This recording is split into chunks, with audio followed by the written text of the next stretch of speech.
Alors, c'est l'histoire d'un jeune homme qui, en 1956, part travailler à Charleville-Mézières, en plein milieu de l'hiver. Il fait très très froid, un froid exceptionnel, et il part dans une vieille camionnette en mauvais état et il tombe en panne. Donc, il doit aller chercher du secours à pied dans la neige. Et là, pour s'orienter, il grimpe sur un wagon désaffecté.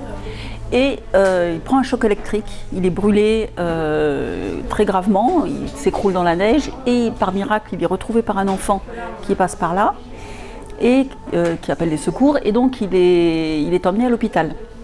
Là il est soigné mais on doit lui l'amputer d'un bras pour lui sauver la vie, car son bras est complètement calciné.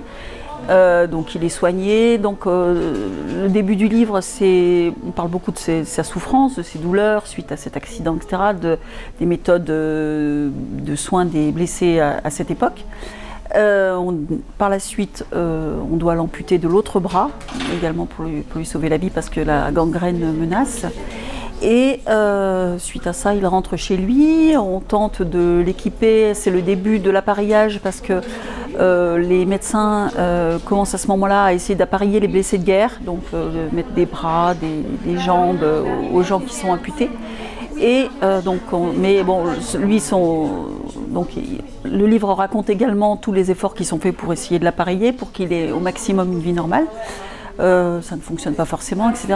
Et il se tourne vers le sport qui, à ce moment-là, le handisport est à ses débuts, c'est-à-dire que c'est les premières organisations qui souhaitent faire du sport aux handicapés pour leur permettre de retrouver également une forme physique et une bonne santé morale également.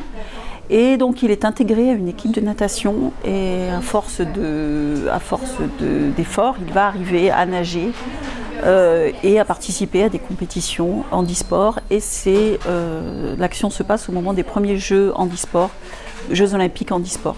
Voilà, donc c'est une histoire qui est à la fois individuelle, donc c'est le parcours de cet homme, ses souffrances, son envie par moment de mourir, d'en finir, et l'espoir qui commence à surgir, et à la fois la grande histoire du handisport et comment de petites associations locales parisiennes on est arrivé à ce grand mouvement qu'on connaît aujourd'hui.